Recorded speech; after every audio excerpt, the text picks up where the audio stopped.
जय जिनेन्द्र। नमो अरिहन्ताणं, नमो सिद्धाणं, नमो आयर्याणं, नमो उवज्जायाणं, नमो लोये सवसाहूणं। पंच परमेष्ठी भगवान की जय हो। आचार्य भगवान श्री विद्यासागर जी महाराज के परम आशीर्वाद से, पूज्य गुरुवर मुनिपुंगव श्री सुधा सागर जी महाराज जी की पावन प्रेरणा से मैं किरण प्रकाश जैन, व्याख्याता श्री दिगंबर जैन श्रवण संस्कृति संस्थान सांगानेर से आप सभी को यह स्वाध्याय पाठ्यक्रम की कक्षा पढ़ा रहा हूँ। इस कक्षा में अभी हम सिद्धांत प्रवेशिका भाग 2 का खंड 2 पढ़ रहे हैं। आज की इस कक्षा में हम पाठ 14 और पाठ 15 पढ़ेंगे। पाठ 13 में हमने गुरुदेव स्तुति पढ़ी थी। उसके पश्चात पाठ 14 में हमारे दैनिक कर्तव्य हैं। इसमें कुल 17 विषय दिए हुए हैं। ये समझाने योग्य नहीं है, हम सभी इनको अपने जीवन में उतारें। जो जो बातें यहाँ पर लिखी हुई है, ये एक सच्चे विद्यार्थी के लक्षण कहे गए हैं, एक श्रावक के लक्षण कहे गए हैं, एक सदाचारी पुरुष के लक्षण कहे गए हैं। इनको यदि हम अपने जीवन में उतारेंगे तो हमारा जीवन बहुत अच्छा होगा। इन 17 विषयों को हम समझें। उसके पश्चात आगे देखें, पाठ क्रमांक 15 है जिसमें जिनवाणी स्तुति दी हुई है। इस पाठ में 2 जिनवाणी स्तुति है। हम दोनों का उच्चारण अच्छी तरह से समझ करके इनका अर्थ भी समझेंगे। दोनों जिनवाणी स्तुति बहुत सुंदर है, इसलिए हम इनका अर्थ भी समझेंगे। सबसे पहले वाली जिनवाणी स्तुति, सांची तो गंगा, ये वाले सभी लोग निकाल लीजिए। आइए हम उसका उच्चारण करके एक एक शब्द का अर्थ और भावार्थ समझते हैं। सांची तो गंगाय वीतरागवाणी, अविच्छिन्न धारा निज धर्म की कहानी। जिनवाणी माता के बारे में यहाँ पर बतलाया गया है। कैसी है ये? सांची तो गंगा। सांची मतलब वास्तविक रूप में यह गंगा के समान है। कौन? वीतराग वाणी। वीतरागी जिनेन्द्र भगवान के द्वारा जो वाणी कही गई है, जो उन्होंने दिव्य ध्वनि के माध्यम से हम भव्य जीवों के कल्याण के लिए जो उपदेश दिया, उस उपदेश को जिनवाणी कहते हैं। जिन अर्थात जिन्होंने अपनी इंद्रियों को जीत लिया। जो वीतरागी, सर्वज्ञ और हितोपदेशी इन 3 गुणों से सुशोभित हैं, ऐसे उन वीतरागी भगवान के द्वारा, तीर्थंकर भगवान के द्वारा जो उपदेश दिया, वह वाणी कहलाए वीतराग वाणी। आचार्य भगवान कह रहे हैं वास्तविक गंगा तो यही वीतराग वाणी है। जो सामान्य गंगा है उसकी एक तुलना करके या उसके समान बतला करके आचार्य भगवान यहाँ कह रहे हैं कि जिस तरह संसार में गंगा नदी बहती है, उसमें धारा प्रवाहमान रहती है, वह हमेशा बहती रहती है, उसमें लोग स्नान करके अपने आप को शुद्ध मानते हैं। ये एक व्यवहार की चर्चा है। वास्तव में जो जिनवाणी माँ रूपी नदी का, गंगा नदी का अवगाहन करता है, उसकी ही आत्मा पवित्र होती है। बाहरी गंगा नदी तो मात्र शरीर को शुद्ध करती है, लेकिन यह जो वीतराग रूपी गंगा की वाणी है, गंगा है, ये हमारे अंतरंग को पवित्र करके हमारी आत्मा को शुद्ध बनाती है। इसलिए यहाँ कह रहे हैं यह जो वीतराग वाणी है वास्तव में यही गंगा है। कैसी है ये? अविच्छिन्न धारा। अविच्छिन्न अर्थात बिना रुकावट के निरंतर जो बहने वाली है, निरंतर प्रवाहमान है। जिनवाणी कब से है? अनादिकाल से है। तीर्थंकर जब से हो रहे हैं, जब से मोक्ष है तब से तीर्थंकर है, जब से तीर्थंकर है तब से जिनेन्द्र भगवान की वाणी है, जब से वीतराग अवस्था है। अनादिकाल से यह जिनवाणी की जो धारा है ये प्रवाहमान है, बिना रुके, और अनंत काल तक हमेशा चलती रहेगी। ये जो जिनवाणी है ये कैसी है? निज धर्म की कहानी। निज अर्थात हमारी आत्मा का जो स्वरूप है, आत्मा का जो धर्म है उसको कथन करने वाली है, उसको बतलाने वाली है। जब हम अपने वास्तविक स्वरूप को जानेंगे और समझेंगे तभी तो हमारा कल्याण होगा, और उसका वर्णन करने वाली ये जिनवाणी माँ है। आगे इस जिनवाणी के बारे में कह रहे हैं, जिनवाणी की स्तुति कर रहे हैं। जामे अति विमल अगाध ज्ञान पानी, जामे अति विमल अगाध ज्ञान पानी, जहाँ नहीं संशयादि पंक्ति की निशानी, अविच्छिन्न धारा निज धर्म की कहानी। कैसी है जिनवाणी? जामे अति ही विमल, जामे अर्थात जिसमें, जिस गंगा रूपी जिनवाणी में, अति ही विमल अर्थात अत्यधिक निर्मल, अगाध ज्ञान पानी, अगाध जिसका पार नहीं पाया जा सकता, ऐसा ज्ञान रूपी पानी विद्यमान है। मैं फिर निवेदन करूं, यहाँ गंगा की उपमा से, गंगा की तुलना से जिनवाणी की बात कर रहे हैं। जिस प्रकार उस गंगा में बहुत पानी भरा हुआ है, अगाध, जिसको हम पार नहीं पा सकते, ऐसा बहुत गहरा पानी जिसमें भरा हुआ है, ऐसे ही जिनवाणी में क्या चीज है? ज्ञान रूपी पानी भरा हुआ है। अर्थात जितना हम जिनवाणी को पढ़ते जाएंगे तो हम ज्ञान रूपी उस गंगा में गोते लगाते जाएंगे और गहरे गहरे डुबकी लगाते हुए जाएंगे। इतना ज्ञान इस जिनवाणी में भरा हुआ है।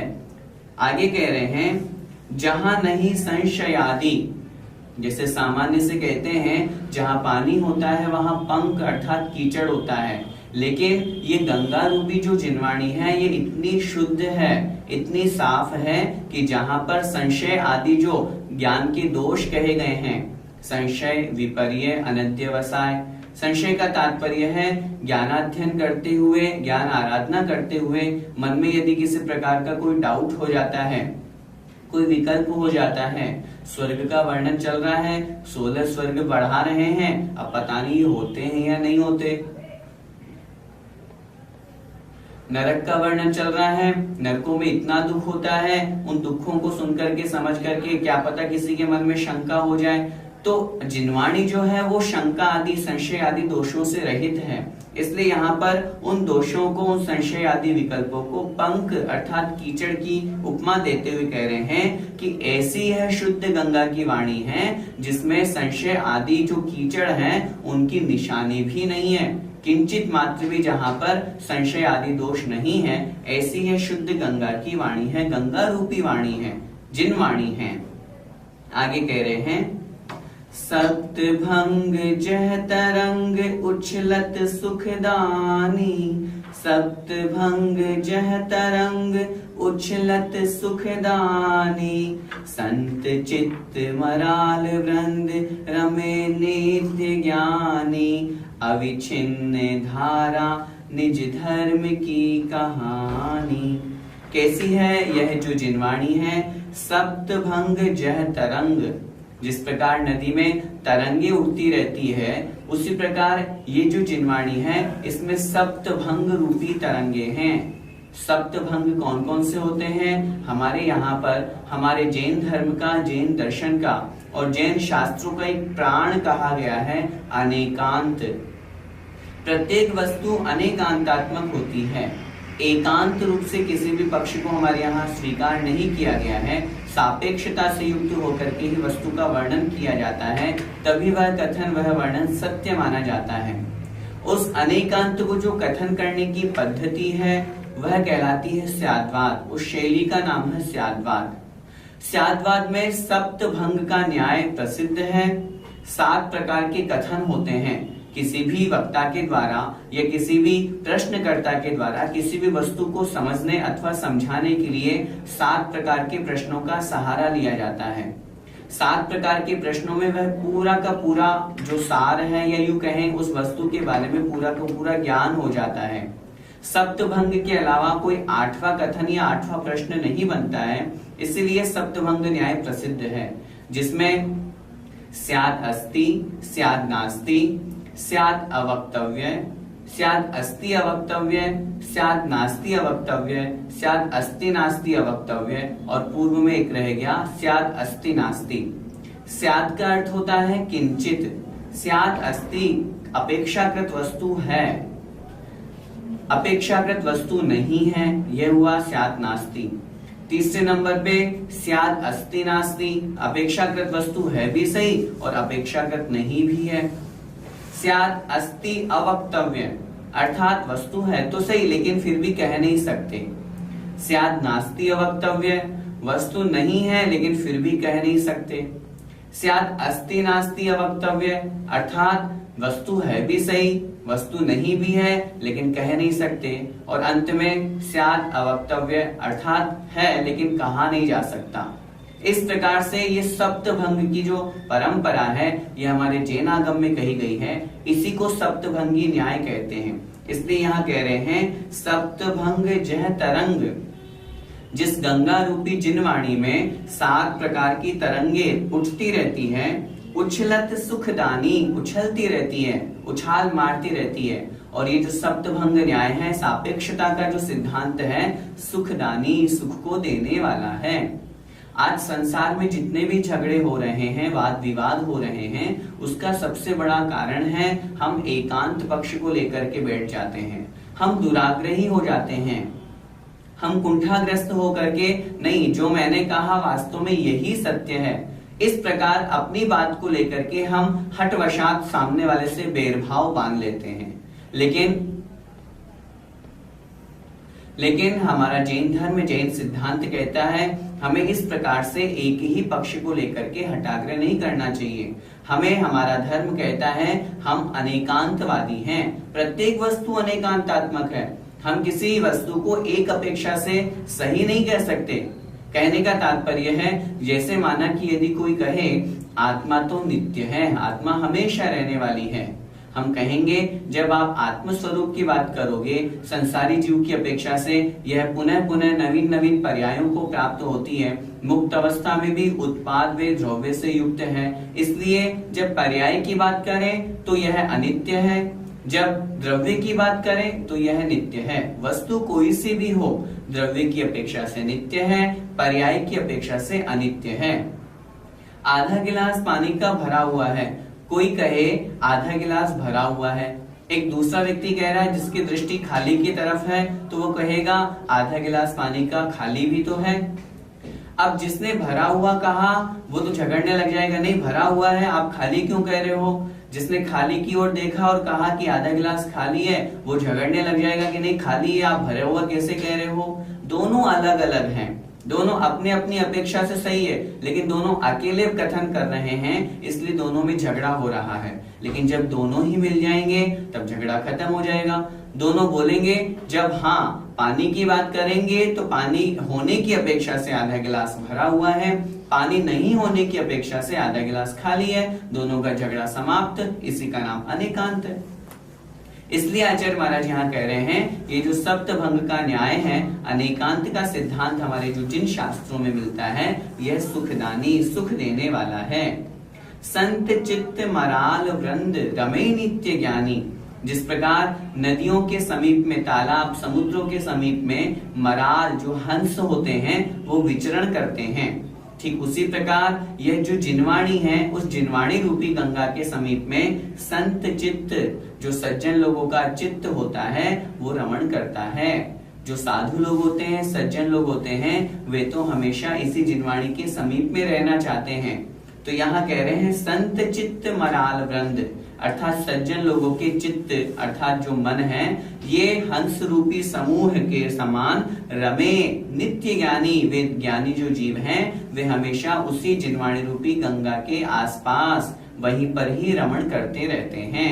अर्थात जिस प्रकार उन हंसों को उस नदी के समीप रमण करना अच्छा लगता है, उसी प्रकार जो ज्ञानी संत लोग होते हैं, सज्जन लोग होते हैं, भव्य जीव होते हैं, जो निकट भव्य हैं, जिन्हें शास्त्र स्वाध्याय करना अच्छा लगता है, वे हमेशा जिनवाणी के समीप में रह करके उसी में ही रमण करते हैं, उसी का अर्थ खोजते रहते हैं और स्वाध्याय करते रहते हैं।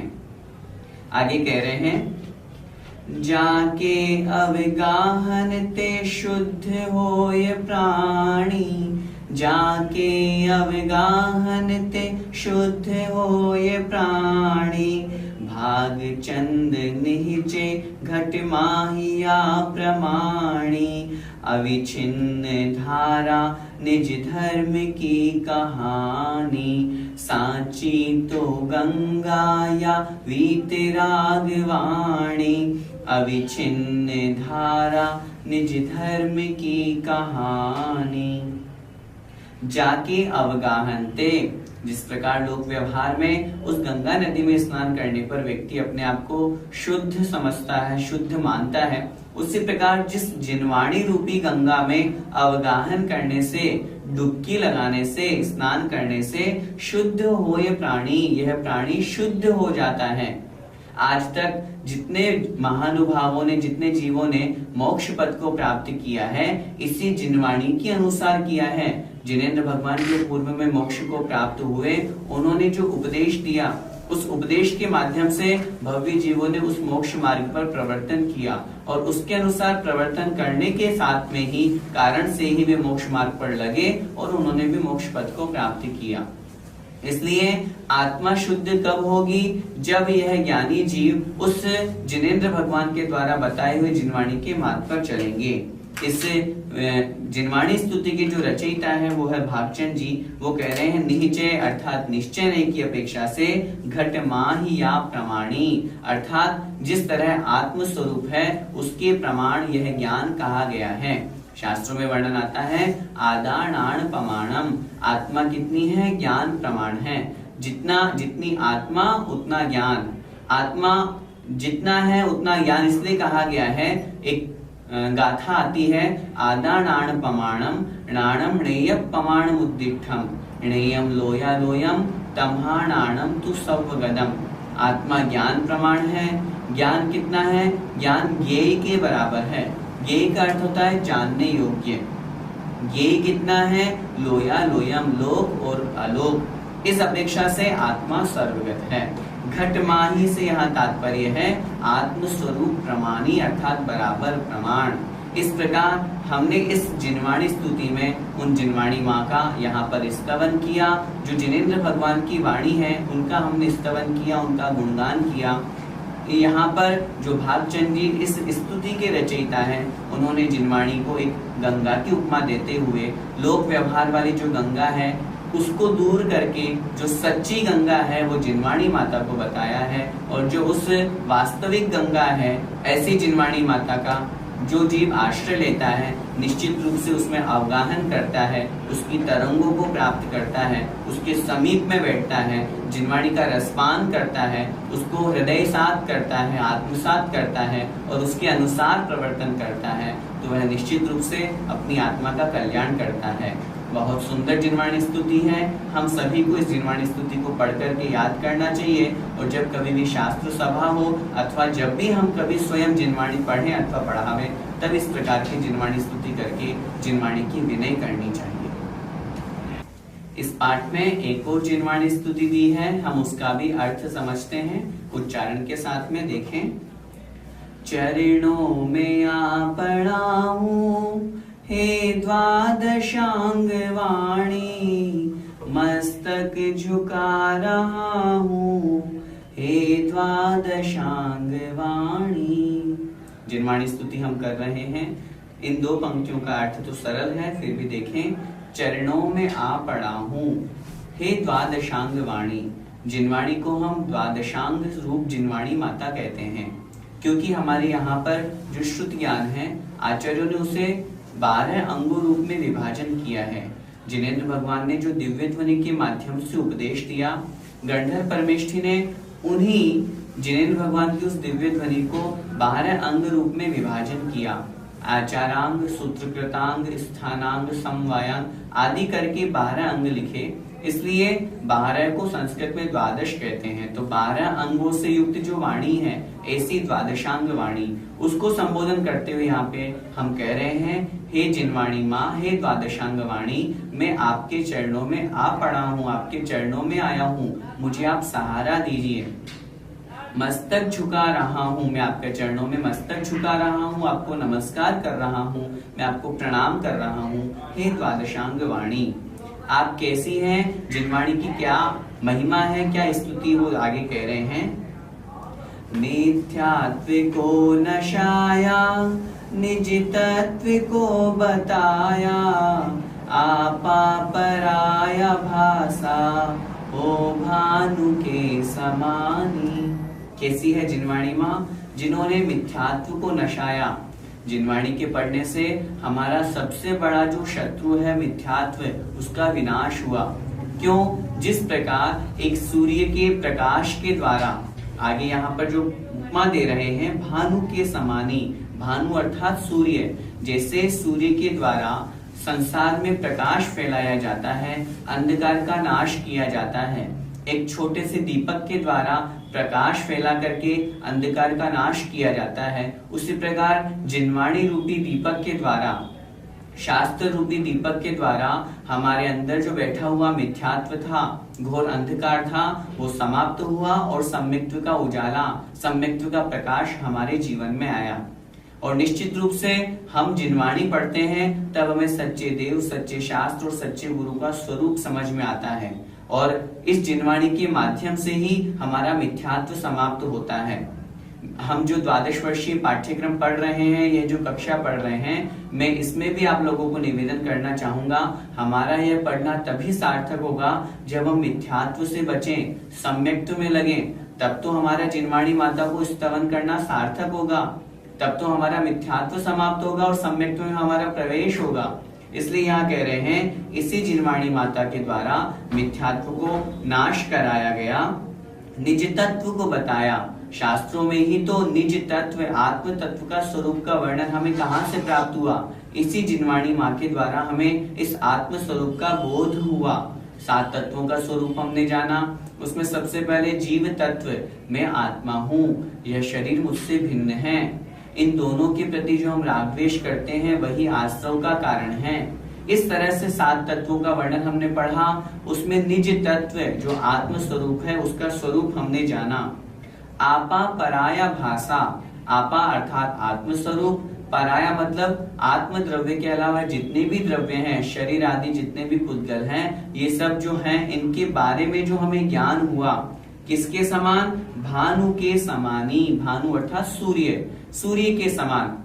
जिस प्रकार सूर्य के प्रकाश के द्वारा संसार में सभी पदार्थों का ज्ञान होता है, रात्रि में वह हमें नहीं दिख पाते, लेकिन सूर्य के प्रकाश में हमें चराचर सभी जगत, पूरा संसार दिखता है। उसी प्रकार शास्त्र जिनवाणी के द्वारा हमें वास्तविकता का ज्ञान होता है, आत्म स्वरूप का ज्ञान होता है, शरीर अलग, आत्मा अलग, इस तरह का भेद विज्ञान होता है। इसलिए यहाँ पर जिनवाणी की यह विशेषता बतलाई जा रही है। और कैसी है जिनवाणी माँ? षट द्रव्य को बताया, स्याद्वाद को जताया, भव फंद से छुड़ाया, सच्ची जिनेन्द्र वाणी। कैसी है जिनवाणी माँ? जिनके द्वारा, जिस शास्त्र के द्वारा हमें षट द्रव्य का ज्ञान हुआ, जीव, पुद्गल, धर्म, अधर्म, आकाश और काल, इन 6 द्रव्यों का ज्ञान जिसके माध्यम से हुआ। स्याद्वाद को जताया, जिस जिनवाणी माँ ने हमें स्याद्वाद का परिचय कराया। स्याद्वाद जो भी हमने समझा, प्रत्येक वस्तु अनेकांतात्मक है, उस अनेकांतात्मक वस्तु को कथन करने की जो पद्धति है, जो शैली है, उसी का नाम है स्याद्वाद। इसका ज्ञान हमें शास्त्रों से, आगम से, जिनवाणी माता से ही प्राप्त हुआ। और इसी जिनवाणी माता ने भवफंद से छुड़ाया। कितने भव्य जीवों को संसार रूपी इस चंगुल से, इस जाल से आपने छुड़ाया है माँ। जो आपका आश्रय लेते हैं, निश्चित रूप से वे संसार रूपी जाल से छूट जाते हैं। फंद का मतलब फंसना, जाल, भव मतलब संसार, आपके द्वारा ही संसार रूपी जाल से छूटा जाता है। सच्ची जिनेंद्र वाणी, वास्तव में जो जिनेंद्र भगवान की वाणी है वही सच्ची वाणी है। हम सभी को उसी जिनेंद्र भगवान की वाणी का आश्रय लेना चाहिए। आगे कह रहे हैं, रिपुचार मेरे पग में, जंजीर डाल पग में, ठाणे है मोक्ष मग में, तकरार मोस उठानी। रिपु अर्थात शत्रु, चार प्रकार के शत्रु। यहाँ 4 प्रकार के शत्रु से हम 4 घातीय कर्म भी ले सकते हैं अथवा 4 कषाय भी ले सकते हैं। क्रोध, मान, माया, लोभ, अथवा ज्ञानावरण, दर्शनावरण, मोहनीय और अंतराय, जो 4 घातीय कर्म हैं, ये जो 4 शत्रु है मेरे मग में, मेरे मार्ग में, मैं जिस मार्ग में बढ़ना चाह रहा हूँ, मोक्ष मार्ग में आगे बढ़ रहा हूँ, लेकिन इन 4 शत्रुओं ने मिलकर के जंजीर डाल पग में, मेरे पैरों में जंजीर डाल दी, मेरे पैरों में बेड़ियों से मेरे पैरों को बांध दिया। इन 4 शत्रुओं ने मिलकर के ठाड़े हैं मोक्ष मग में, तकरार मोस उठानी, और ये मोक्ष मार्ग में मेरे साथ में खड़े हुए हैं, अर्थात मुझे आगे नहीं बढ़ने दे रहे। तकरार मोस उठानी, इनकी मेरे से तकरार हो गई, अर्थात ये मेरे शत्रु हैं, मेरी इनसे गुस्सा हो गया, या मुझे यूं समझना चाहिए कि मेरी इनसे दुश्मनी हो गई। ये मेरे दुश्मन हैं, यही मुझे संसार में भटकाने वाले हैं। इसलिए हे जिनवाणी माँ, इन शत्रुओं से आप ही बचा सकते हैं। अंत में कह रहे हैं, दे ज्ञान मुझको माता, इस जग से तोड़ू नाता, होवे सुदर्शन साता, नहीं जग में तेरी सानी। क्या कह रहे हैं? दे ज्ञान मुझको माता, हे जिनवाणी माँ, मुझे इस तरह का ज्ञान दे, इस जग से तोड़ू नाता, इस संसार में मैं सारे रिश्ते नाते सब तोड़ दूं। क्यों? क्योंकि यही रिश्ते नाते तो मुझे संसार में भटकाने वाले हैं। घर, परिवार, जमीन, जायदाद, रुपया, पैसा, ये जितने विकल्प हैं, यही तो हमारे दुख के कारण हैं, यही संसार में भटकाने वाले हैं। इसलिए हे जिनवाणी माँ, मुझे ऐसा ज्ञान दे जो मैं इन सब से रिश्ता तोड़ करके अपने आत्म स्वरूप से नाता जोड़ लूं।